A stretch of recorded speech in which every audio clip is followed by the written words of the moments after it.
Our President Cyril Ramaphosa and Deputy President David Mabuza have taken delivery of the first 1 million doses of the Oxford AstraZeneca COVID-19 vaccine.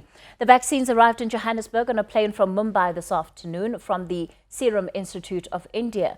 The doses will be stored for another 14 days until all quality checks have been done. From there, they'll be distributed to healthcare workers first. At least 40 million South Africans need to be vaccinated to reach herd immunity. Government has set this year as its target, but big questions over whether or not that can actually be done.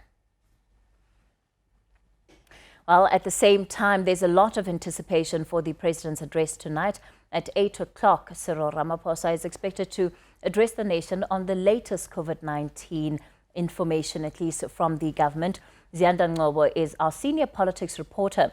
She's at the Union Buildings for us tonight. Ziyanda, a very good evening to you. Of course, we've heard from the President already today. He is very happy about the arrival of this first dose of vaccines, of the AstraZeneca vaccine. How much of that is expected to be part of his address tonight? Well, Kathy, we expect that this is going to form the basis of what we're going to hear then from President Cyril Ramaphosa this evening at 8 p.m. when he does address the nation. Of course, those vaccines arriving today, but also against the backdrop of the decreasing numbers that you've also just touched on a short while ago, that both the infection rates and the death rates across the country are on the decline. And if we look at the criterion then for keeping some of the stringent bans and regulations in place, they're on the basis of a high infection rates, but also the ability of the healthcare system to absorb this infection rate. Now, we know that both has been happening as there have been less admissions to hospitals, there have been less deaths across the country, and now we have a vaccine, albeit it may not be able to cover all the healthcare workers across the country, with only 1 million arriving, and we're expecting another 500,000 to arrive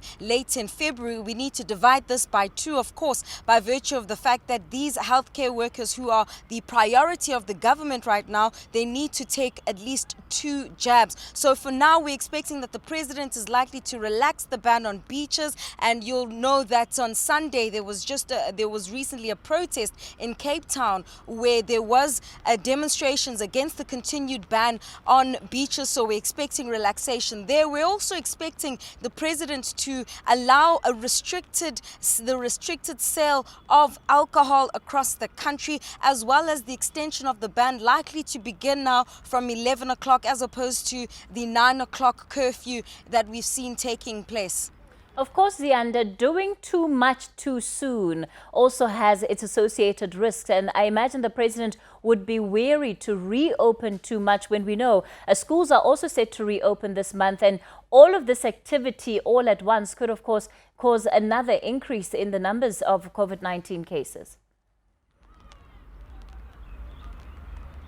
Absolutely, and if you also take into consideration what we've heard from DENOSA, which has said that they haven't even been given the necessary training in relation to the immunization and the distribution of this vaccine that arrived this afternoon, doing too much too soon is a high risk. However, at the same time, the economy, especially within the liquor industry, they've been applying pressure on the President and the National Coronavirus Command Council, where they've been speaking about the livelihoods that have been affected by the continued alcohol ban. We heard from the President addressing the Nedlac Labour School earlier on today as well, reflecting on this and the cooperation between business and the government. So certainly some tough choices needed to be made. However, if you look then in comparison to what the infection rate was a month ago, where we were at an average of around 21,000 infections a day, now we're down to at around 4,500.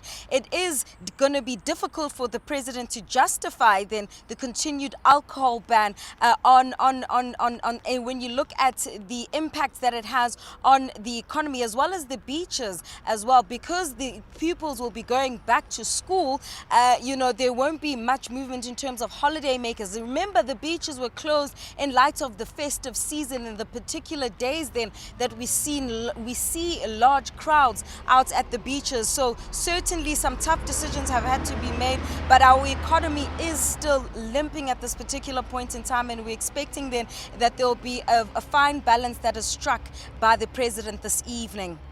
All right, Ziyanda Ngcobo, let's leave there for tonight. And of course, Ziyanda will be at the Union Buildings, and later we'll be hearing from the president at 8 o'clock. We'll bring you that address live here on Newzroom Afrika.